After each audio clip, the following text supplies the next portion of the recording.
Boa noite, queridos. Pode abaixar um pouquinho o microfone aqui. Som, ei. Pode abaixar um pouquinho mais. Usando de um paninho. Fabiano, toda vez ele molha o latão aqui. Valeu, hein, cara. É a chuva, né? Esse garoto saiu na chuva, é sempre. Queridos, deixa eu chamar as crianças aqui. A tropa, né, velho? A gente vai orar por eles, eles vão estar saindo para a salinha agora, para aprender um pouquinho mais a respeito de Deus. Alguma criança vai orar hoje? Ô, Glória! Boa, aí sim, hein? Peraí. Estende suas mãos para cá aqui. Vamos abençoar por eles. Agradeço a vida da Gi, de todas as crianças e de todos. Em nome de Jesus, amém.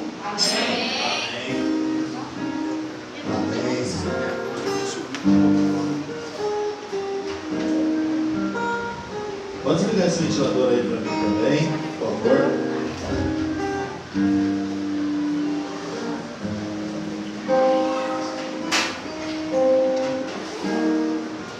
Desliga o ventilador aí para mim, Beth. Aí. Queridos, a missão que o Senhor tem para nós, muitas vezes, não são coisas fáceis de se fazer. E em alguns momentos a gente queria que fosse fácil. É ou não é? Às vezes aquilo que Deus falou para a gente fazer não é algo confortável para a gente. Mas vindo de Deus, a gente sabe que é o melhor das nossas vidas.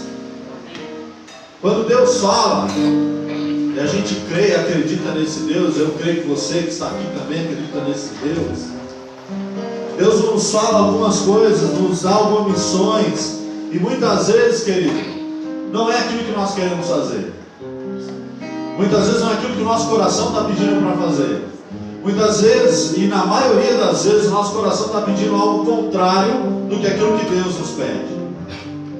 Cabe a nós que conhecemos a Deus, ou pensamos que conhecemos, que eu acho que ninguém conhece a Deus na sua totalidade, mas que nós, que dizemos muitas vezes que ouvimos a voz dele, que a gente possa ter coragem de entender aquilo que Deus está falando e cumprir aquilo que ele pede para nós.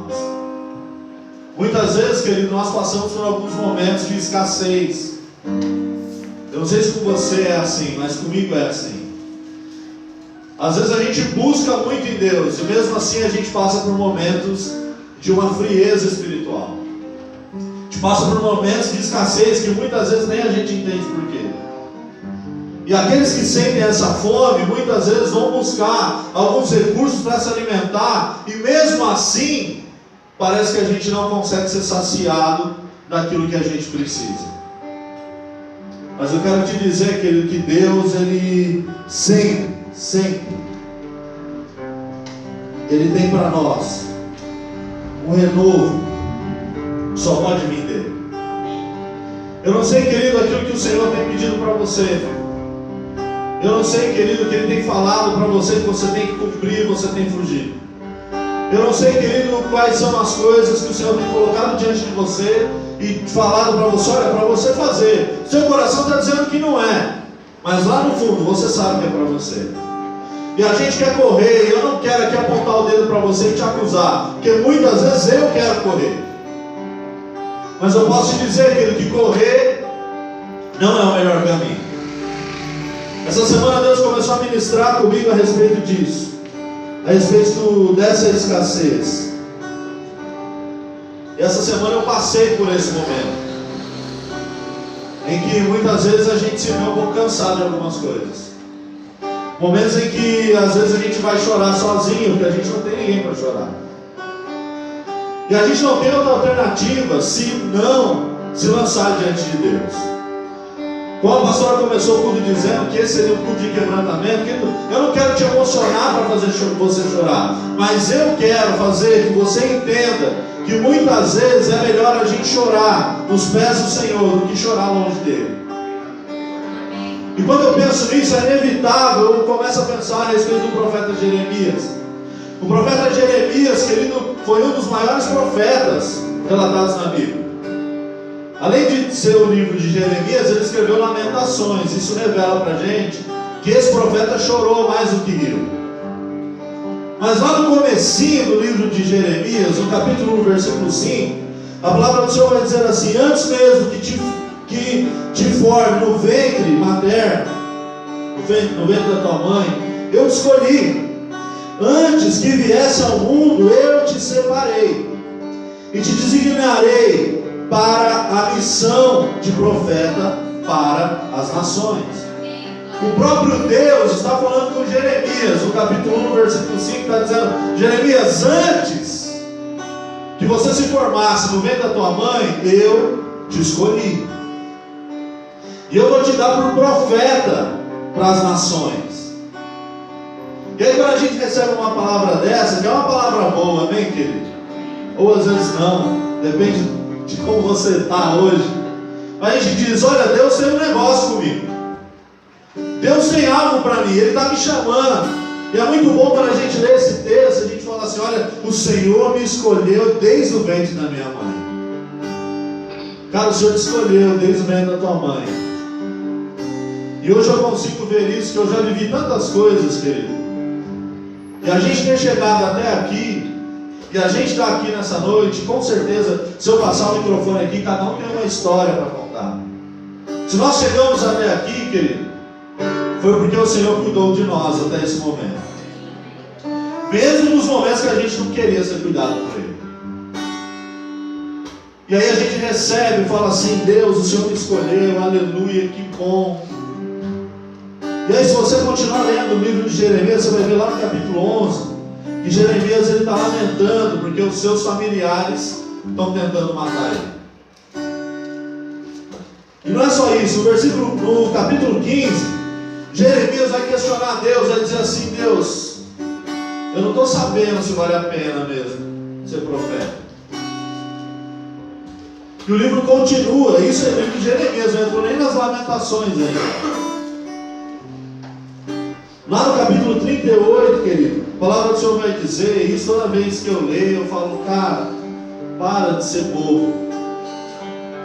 Vai dizer que as pessoas que estavam ali se levantam contra o profeta Jeremias e falam que aquilo que ele está profetizando é mentira. E aí pegam Jeremias, amarram ele pelas cordas e descem num poço, numa cisterna, mas não tinha água, só tinha lama. E aí ele fica atolado, querido, debaixo, dentro da cisterna, com lama na cintura do peito, e ele fica abandonado lá.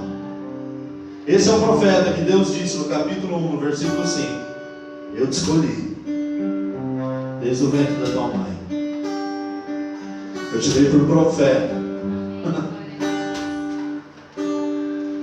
A gente quer receber a palavra que o Senhor nos escolheu desde o ventre, mas às vezes a gente não aceita ser jogado na cisterna e ficar atolado.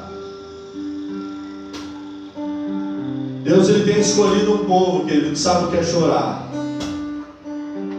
Deus tem escolhido um povo que não nega o choro, que sofre, que sente as dores. Na verdade, quando o profeta Jeremias está lá atolado, Deus levanta um homem chamado Ebed-Meleque, e ele vai lá, vai interceder por Jeremias diante do rei, e fala: olha, o que estão fazendo com Jeremias é injusto. E aí o rei fala: vai lá, chama 30 homens e tira ele. Jeremias não teve uma vida muito bonita, mas ele cumpriu tudo aquilo que o Senhor tinha para a vida dele. Quais são as coisas que o Senhor tem colocado diante de você, querido? Essa semana o Senhor começou a ministrar comigo a respeito de gratidão.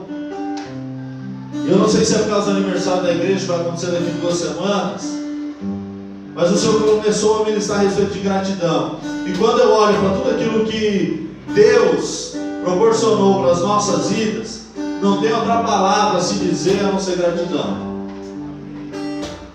Muitas vezes nós erramos nas coisas que são simples para a gente. O que o Senhor está dizendo para você, querido, é para que você se lembre da onde Ele te tirou. Porque às vezes a gente, achando que a gente é o top da balada, a gente se esquece que lá atrás alguém teve que limpar a nossa fralda. E eu não estou falando da sua mãe. A gente se esquece de todas as vezes que a gente chorou, tropeçou e errou com alguém. E agora a gente acha que a gente é bom demais. Querido, minha oração nessa semana foi que a nossa força não fosse transformada em fraqueza. Porque às vezes é isso que a palavra de Deus diz, que quando nós somos fracos, aí então nós somos fortes. Porque na nossa fraqueza a gente não tem opção, então a gente se lança nos pés daquele único que pode resolver o problema. Mas quando a gente acha que a gente é alguém, aí a gente se lança no pé do primeiro endemoniado que aparece na frente. E talvez esse endemoniado seja você. Porque você está dizendo, agora eu posso fazer sozinho. Que a gente não se esqueça que não foi a gente que se salvou sozinho, que alguém morreu numa cruz. Esse alguém é Jesus, não foi você. E quando a gente olha para a cruz, não tem como a gente não ser grato, porque era para você estar lá, mas alguém te livrou, e esse alguém é Jesus. Nós precisamos entender, querido, que às vezes a melhor coisa que pode acontecer na nossa vida são os momentos de fraqueza. Eu não estou dizendo fraqueza para você pecar, mas estou falando fraqueza. Sabe aquele momento que você fala assim, eu sou um nada? Às vezes a gente precisa desses momentos para a gente voltar o nosso olho para a direção certa. E ontem, enquanto a gente estava lá na igreja do Nazareno, e o Fabiano estava ministrando louvor, e eu pude ver vocês, alguns que estavam lá, eu comecei a chorar. A gente chora porque a gente é grato.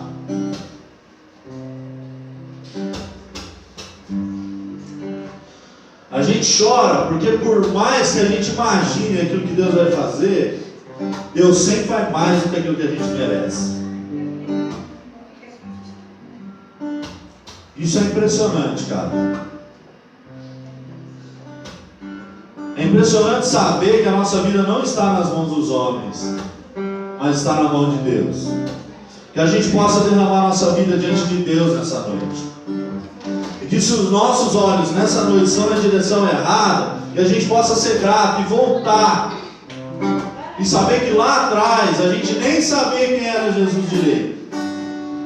E ainda assim Ele já tinha morrido pela gente. Deus, Ele te ama, querido. Isso é muito fácil de dizer. O difícil é a gente retornar o amor que Deus derramou pela gente. Pensando nessas coisas, o Senhor me fez refletir a respeito de um texto que está lá em 2 Crônicas. Se você trouxe a sua Bíblia, abre aí. Se você não trouxe, não tem problema. Eu vou ler apenas 6 versículos. 2 Crônicas, capítulo 26. Eu vou ser bem rapidinho hoje, de verdade. 2 Crônicas, capítulo 26. Versículo 1 diz assim: todo o povo de Judá tomou Uzias, que era de 16 anos, e o constituiu rei em lugar de Amazias, seu pai. Ele edificou a Elate e a restituiu a Judá. Depois que o rei descansou com seus pais, Uzias tinha 16 anos quando começou a reinar, e 52 anos reinou em Jerusalém. Era o nome de sua mãe Jecolias de Jerusalém. Ele fez o que era reto perante o Senhor, segundo tudo o que fizera Amazias, seu pai. Propôs-se em buscar a Deus nos dias de Zacarias, que era sábio nas visões de Deus. Nos dias em que buscou ao Senhor, Deus o fez prosperar. Só até aqui, querido. O texto aqui está falando do rei Uzias. Esse jovem rei Uzias, querido, a palavra do Senhor vai dizer que ele tem apenas 16 anos de idade. E aí o seu pai, o rei Amazias, morre. E aí o povo de Judá pega ele e fala assim: a gente tem que te constituir como rei. E ele tem apenas 16 anos de idade. Não era o melhor momento da vida dele, ele havia acabado de perder o pai. Hoje, que o tempo está muito avançado, você não pode, ainda assim, confiar em uma criança de 16 anos. Não pode. Você elegeria um presidente do Brasil de 16 anos de idade? Se bem que tem 16 anos de idade, querido. O pai dele morreu, mas o povo precisa de um rei. O povo precisava de alguém para governar. E aí pega Uzias, que é o herdeiro do trono, e fala: agora você é o nosso rei. E Uzias, com 16 anos de idade, no seu pior momento da vida, um dos piores, não tinha estrutura emocional, física, não tinha experiência, mas agora ele tem que assumir o reinado. E assumindo o reinado, o texto vai dizer aqui que ele faz um negócio que é fantástico. Ele se propõe a adorar a Deus. Ele se propõe a buscar a Deus. E o texto que a gente leu vai dizer que nos dias que ele buscou ao Senhor, Deus o fez prosperar. No pior momento da vida dele, em um momento de fraqueza, porque 16 anos de idade, ele não era ninguém, ele se propôs a buscar ao Senhor. E o texto vai dizer que o Senhor o abençoou, que o Senhor o fez prosperar. Querido, quando eu comecei a estudar a respeito do reinado do rei Uzias, eu fiquei impressionado com as coisas que esse rei conseguiu fazer. E eu separei algumas coisas aqui, como você bem rapidinho, eu vou falar aqui para você as coisas que ele conseguiu fazer, para você não precisar ler. Mas entre o versículo 12 e 15. Vai falar que Deus fez ele prosperar de uma maneira tão grande, que ele saiu na batalha e passou a espada em todo mundo. Nenhum rei não conseguia vencer, porque Deus estava o ajudando, e ele havia se proposto a buscar a Deus. No reinado do rei Uzias, a palavra do Senhor vai dizer que ele edificou torres em Jerusalém no deserto, cavou poços porque tinha muito gado, tinha lavradores e vinhateiros nos campos férteis, prosperava na agricultura, possuía um exército numeroso de homens capacitados que sabiam usar bem as armas. Seu exército era de 397.500 homens. Não estou falando de exército de Zé Ruela, estou falando de exército de homem que sabia batalhar, homens treinados. A palavra do Senhor vai dizer, querido, que ele, com esse exército aqui de 397.500 homens, com lanças, couraças, capacete, arco e flecha, Deus fez ele prosperar de maneira tão grande, ajudou ele tanto, que ele começou a inventar armas de guerra. Estudos vão dizer que ele que inventou aquela catapulta, sabe aquela, você coloca a pedra, corta, foi esse cara que inventou. Ele começou como nada, 16 anos de idade, assumindo o reinado depois da morte do pai, no momento de luto e de tristeza, talvez o maior momento de fraqueza na vida dele, mas ele pôde viver uma prosperidade que vem de Deus. Infelizmente, quando a gente fala de prosperidade, dá até uma dor no ouvido, por causa dessa cultura maldita que existe, né? essa teologia da prosperidade, onde Deus aceita moeda de troca. Isso não é verdade. Mas prosperidade, querido, não é só ter dinheiro. Também é, mas não é só isso. A verdadeira prosperidade vem através daquilo que Deus é para nós. Não adianta você ter dinheiro no banco e tua família está destruída. Não adianta, querido, você estar bombando de dinheiro e você ser o cara mais infeliz da terra. Isso não é prosperidade. Eu nunca vi ninguém com muito dinheiro a ponto de poder salvar a sua vida. Não existe dinheiro, querido, que possa salvar a nossa vida. Isso não é prosperidade. Entre uns dos significados da palavra prosperidade, quer dizer prosseguir, progredir. Você pode progredir sem ter dinheiro. Eu conheço muito cara bom que não tem um real no bolso. E conheço muito cara ruim que é cheio de dinheiro. Isso não quer dizer nada. Mas ele viveu uma prosperidade que só Deus podia dar. Se fosse eu e você com 16 anos de idade, pensa aí nos teus desejos de 16 anos de idade. Se você tivesse poder na tua mão, você tinha destruído o reinado. Você tinha vendido o castelo. E o dinheiro você ia querer montar o castelo de Grayskull. Você ia fazer qualquer outra coisa. Mas você ia destruir o reinado. Com 16 anos de idade. Mas esse cara se propôs a buscar Deus. E Deus esteve com ele. Mas aí, querido, chega aqui no versículo 15. Isso é muito triste. Vai dizer que ele foi ajudado pelo Senhor até que ele se tornou forte. A fraqueza dele não foi impedimento para que Deus usasse a vida dele. A fraqueza momentânea daquele garoto de 16 anos não afastou Deus dele, mas aproximou ele de Deus. E o Senhor o ajudou, prosperou, cuidou dele, até que ele se tornou forte. E se você continuar lendo a história dele, querido, vai dizer que ele se engrandeceu no seu coração.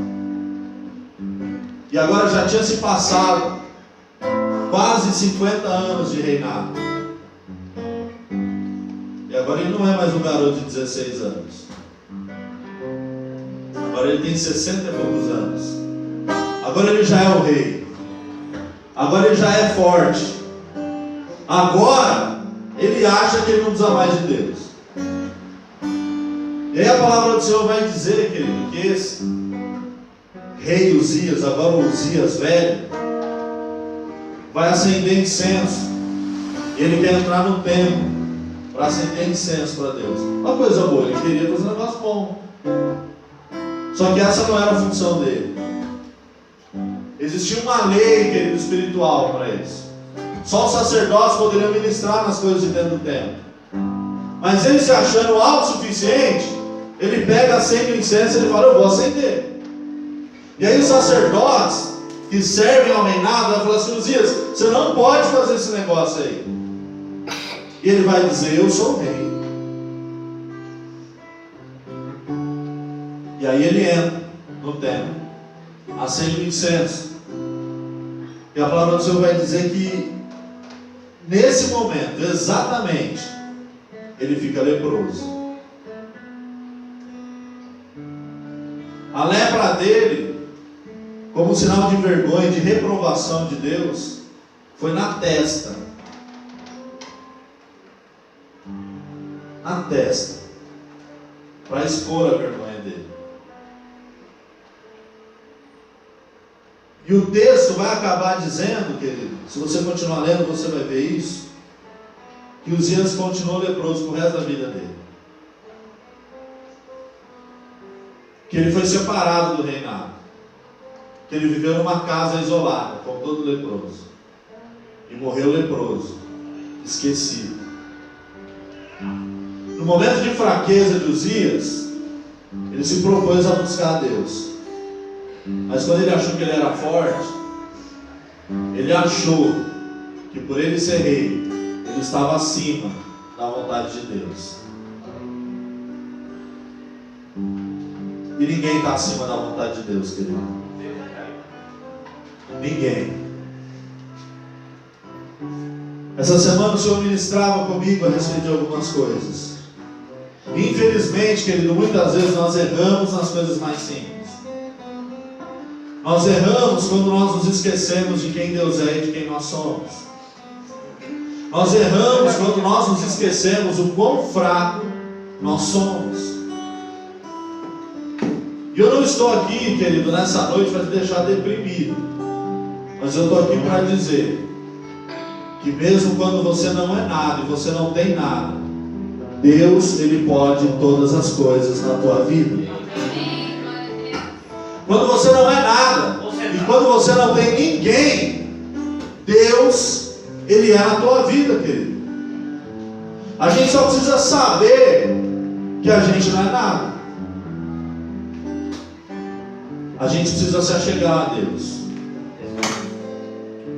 Ao contrário, querido, do rei Uzias, quando eu vejo o profeta Jeremias, eu vejo alguém que não foi nada a vida inteira, mas que sempre esteve nos pés do Senhor. Eu vejo o profeta Abacuque, que sendo chamado por Deus, ele cumpriu o chamado de Deus para aquele lugar. Lá no capítulo 3, a partir do versículo 17, essa é a fala mais conhecida do profeta Abacuque. Ele vai dizer assim: ainda que a figueira não floresça, nem que haja fruto na vide, o produto da oliveira minta, e os campos não produzam mantimentos, as ovelhas sejam arrebatadas do aprisco, e nos currais não haja gado, todavia eu me alegro no Senhor, e exulto no Deus da minha salvação. Enquanto um que não tinha nada, agora tem tudo, nega a Deus, o profeta Abacuque está dizendo: mesmo que eu não tenha nada, eu ainda vou louvar a Deus. A grande pergunta nessa noite, querido, é: você tem tudo ou você não tem nada?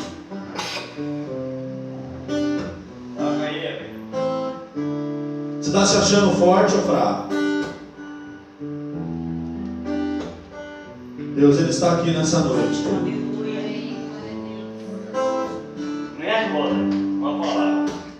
Você está se achando autossuficiente? Quando nós estamos diante de Deus e nós sabemos quem é Ele, querido, o profeta Abacuque só vai falar isso porque ele conhece Deus. Ele vai dizer assim: eu posso não ter nada, ainda assim eu vou louvar ao Senhor. Os dias não ficarão mais fáceis, querido, mas eu quero te dizer que Deus, Ele vai te ajudar em todos os momentos da tua vida. Que olhando para todas as coisas que Deus fez na nossa vida, que a gente não acha que a gente é merecedor.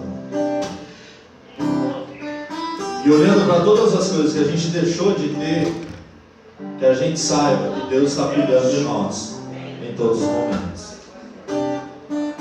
Ontem, quando eu vi a equipe de teatro fazendo teatro, meu coração se encheu de alegria, a ponto de eu chorar e ver aquilo que Deus está fazendo. E que eu, nesse momento, isso eu estou falando que Deus ministrou comigo, que eu saiba que não foi eu que fiz,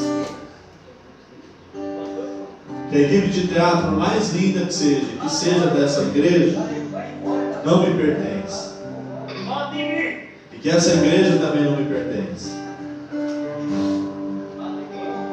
Muitas vezes essa semana, querido, eu chorei porque estava cansado. Chorei e fui para Jeremias e falei: Deus, o Senhor me escolheu desde o da minha mãe mesmo? Tá certo isso? E às vezes parece que quem está atolado na lama é a gente. Mas se a gente pudesse chegar para Jeremias hoje, falar assim: e aí, Jeremias? Ele ia falar: cara, eu fui atolado, minha família quis me matar, fui caluniado, escrevi um livro de lamentações, fiquei conhecido como profeta chorão. Mas valeu demais a pena. Que a gente não troque aquilo que Deus tem para nós. Que a gente tenha a certeza daquilo que Ele tem. Querido, eu quero te dizer, não sei como você chegou aqui. Eu não sei como está o teu coração. Eu não sei quantas pessoas erraram com você. Eu não sei se essa semana foi uma semana de choro para você. Mas eu quero te dizer, filho, que Deus, Ele está com você em todos os momentos. Assim como nós acabamos de cantar, Ele está cuidando de nós. Muitas vezes, querido, a gente vai deixar de fazer algumas coisas porque a gente não quer chorar. Mas chorar faz parte, querido. Hoje, quando eu vim para cá, eu estava pensando isso, até comentei algumas coisas com a pastora Flávia. E disse: a igreja fechar, se tudo isso acabar, eu vou ficar feliz. Não que a igreja fechou, mas que eu pude viver aquilo que Deus tem para as nossas vidas. O problema é que às vezes a gente acha que a gente é bom demais. O problema é que às vezes a gente acha que a gente conhece demais. O problema não é conhecer, querido. A questão é viver. Que a gente conhecendo, a gente não se ache melhor do que aquele que não conhece. Que a gente sendo forte, que a gente não despreze o fraco. Porque aqui todo mundo é fraco, velho. E o cara que fala que é forte, ele está errado. Todos nós somos fracos. Que a gente possa caminhar para aquilo que Deus tem para nós. Diga assim: eu quero caminhar para aquilo que Deus tem para mim.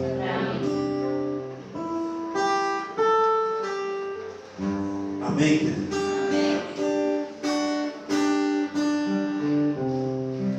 Que Deus possa nos ajudar. E que a gente não venha fazer como o rei Uzias. Quando era fraco, estava diante de Deus ajoelhado, mas quando ficou forte, desprezou quem Deus era.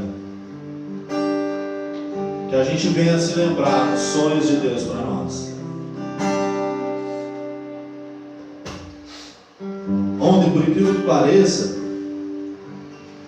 eu estava lembrando de uma galerinha que tinha 13 anos de idade, inclusive eu. Não faz muito tempo esses dias aí. Que se reunia numa igreja que não tinha ninguém. Começaram a ensaiar uns teatros.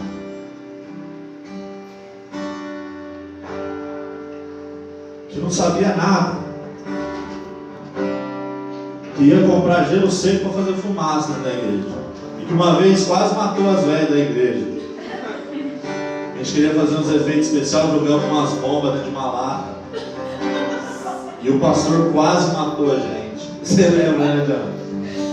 E a gente colocou embaixo da escada, achando que ia abafar, piorou. E depois a fumaça entrou para dentro da igreja, velho. As velhas ficaram malucas com a gente.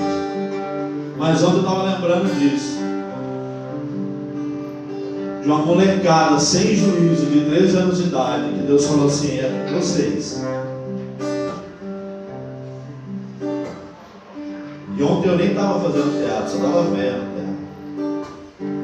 Se a gente tivesse negado lá atrás, hoje a gente não viveria o que a gente está vivendo aqui. Mas o que Deus me fez lembrar, você lembra como você era bobo, idiota, burro e fraco?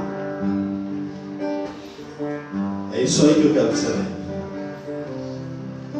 Que a nossa força hoje não se torne fraqueza. Porque a nossa fraqueza, segundo aquilo que a palavra diz, para Deus não é problema nenhum.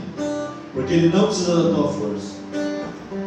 Deus é todo poderoso, Ele pode todas as coisas. Querido, Ele não precisa da tua força. A força vem dEle. que a gente possa, muitas vezes com choro, caminhar segundo aquilo que Deus tem para nós. Amém, querido? Se coloque de pé onde você está.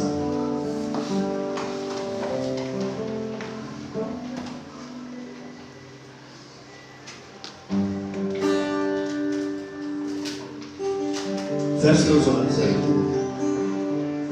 Deixa o Espírito Santo ministrar aí com você. Feche seus olhos, fique um momento em silêncio.